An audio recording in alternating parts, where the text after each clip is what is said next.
Good evening, fellow citizens. This face is not a stranger. My name is Binwell Mpundu. As many of you may know me, I am elected Member of Parliament for Nkana constituency in Kitwe.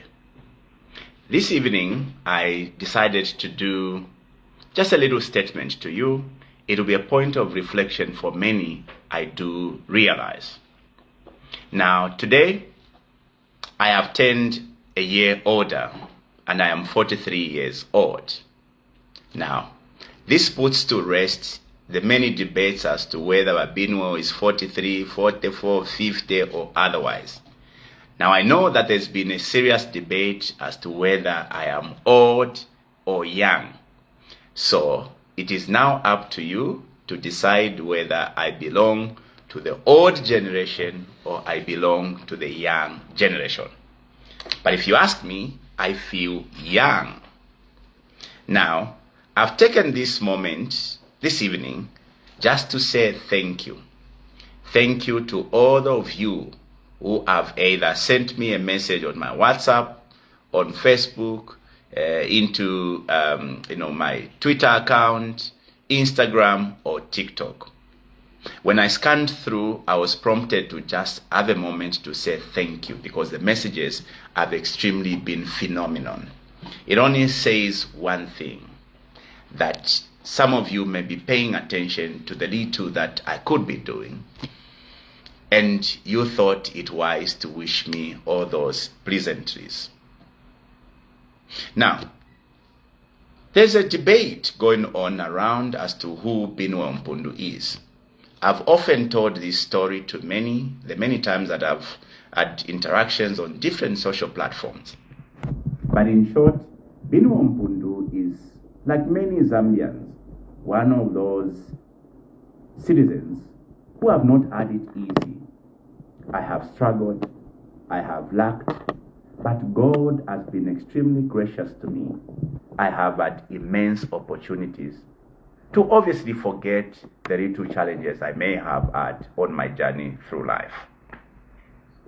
Now, it will interest you that there are some people that would go onto Facebook and mock my education credentials. Some would even say, "How about what a diploma? How about what a certificate in accounts?" Oftentimes, none of you have taken time to ask whether it was easy or not, even to have those little papers that some would choose to mock. Trust me, colleagues, those who have heard my story, it has not been an easy journey. I have struggled. I have gone on the streets to beg. Did I give up? I never gave up. Am I prepared to quit now? I am not prepared to quit now. What therefore is my motivation in life?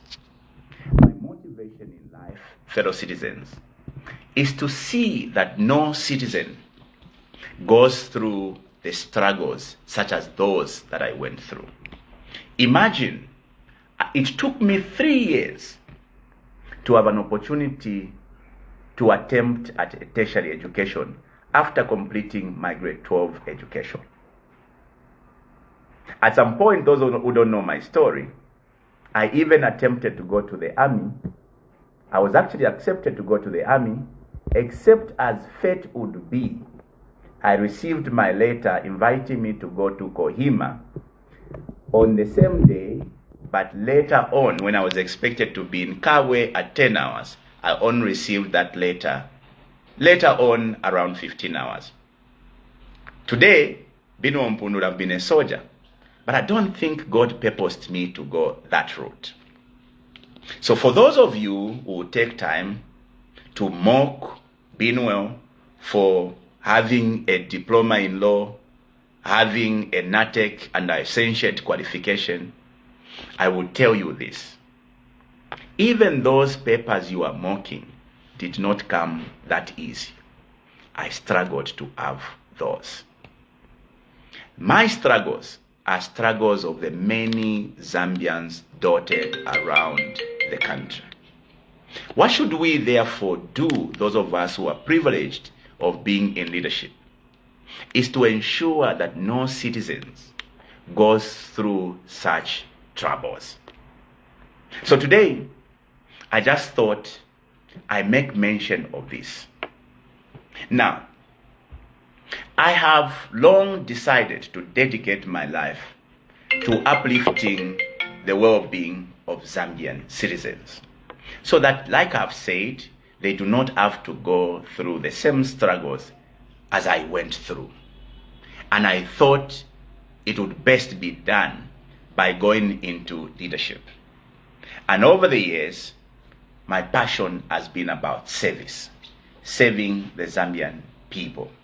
And I have done that with everything within me. Has it been an easy journey? No. It has been a very rough journey. Oftentimes, I have contemplated quitting. I have found myself walking a very solo path, as what happened in 2021. When my party rejected me for the second time, I decided to go independent.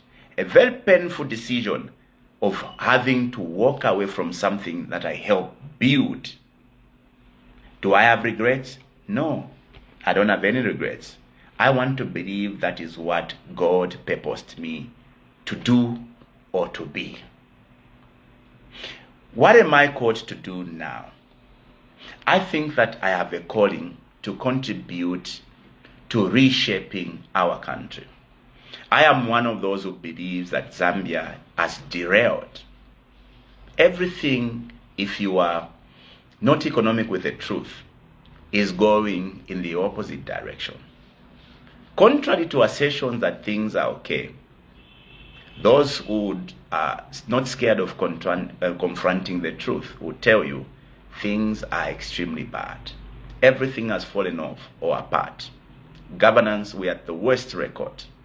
The economy is in ICU. Everything now, there's nothing good that anyone can talk about, which is why I often wonder how people find the courage to claim they are the best.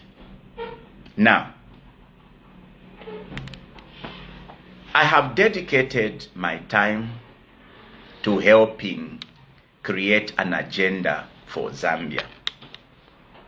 I believe firmly that the challenges of Zambia today can best be handled by people who are alive to these challenges and are alive to the opportunities that lies therein. I firmly believe that the young people are the key to unlocking these challenges that Zambia has, as well as unlocking the potential Zambia has. Which is why today I have picked up the passion to help build or model the next set of leaders for our country. Has it been easy? It has not been. Because as many of you are aware, the political environment in Zambia is extremely hostile. It is not as beautiful as was in the past to do politics. It's actually scary. Am I scared? As a human being, yes, I am. Do I have, or should I not be contemplating quitting? I have. In fact, a couple of times, I have contemplated quitting. Now, there's always a question that comes to mind. Is it worth it that you should risk your life fighting this route or fighting this fight? I think, after careful reflection, it is worth fighting for. Zambia, my home, my land, my country, is worth fighting for. Which is why, no matter the threats, I am not giving up in fighting for that country that I desire to be a part of. Now, I believe firmly that the young people holds the key to that future.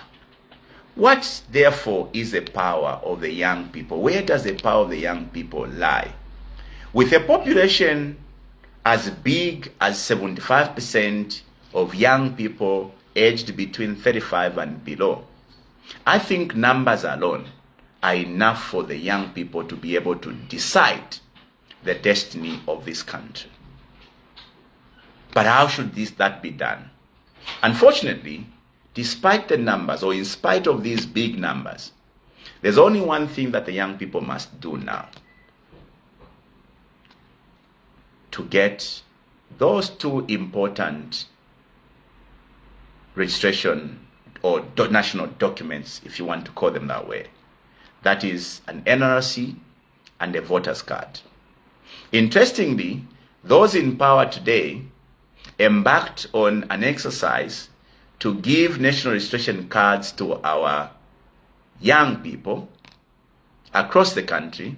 Interestingly, they decided to do what they call the Mingalato. Give regions or areas where they are so stronger more months. In fact, they've been doing that for years from 2022. Others were given just 3 months.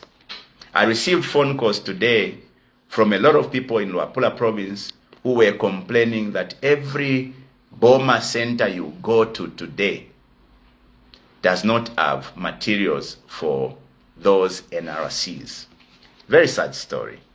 Meaning that it will be very difficult for the many young people who wants to get those NRCs to acquire them from those Boma centers.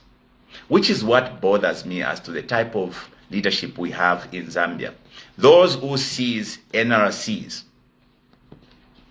for campaigns and elections. Because if you ask me, NRCs are a must-have document, not for elections, but for identification, because you are only identified as a citizen if you have that green national registration card. Interestingly, next week, we are now embarking on the registration of voters. Now, this is the elephant in the room of my conversation. I want to appeal to the young people of Zambia. Your power to shape the destiny of this country lies in you acquiring those two documents, the NRC as well as the voter's card. And so, I want to appeal to you. You must get your NRC. You must also get your voter's card. So, my message this evening was more of an appeal to all the young people of Zambia. You are being called to duty.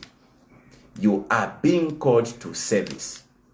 Yours is a duty to ensure you become part and parcel of reshaping the narrative of this country. For a very long time, you've only been relegated to being spectators in the game of governance. Because those who have come before us have chosen to make you as pawns in the game of politics. I am here to tell you that you are worth much more.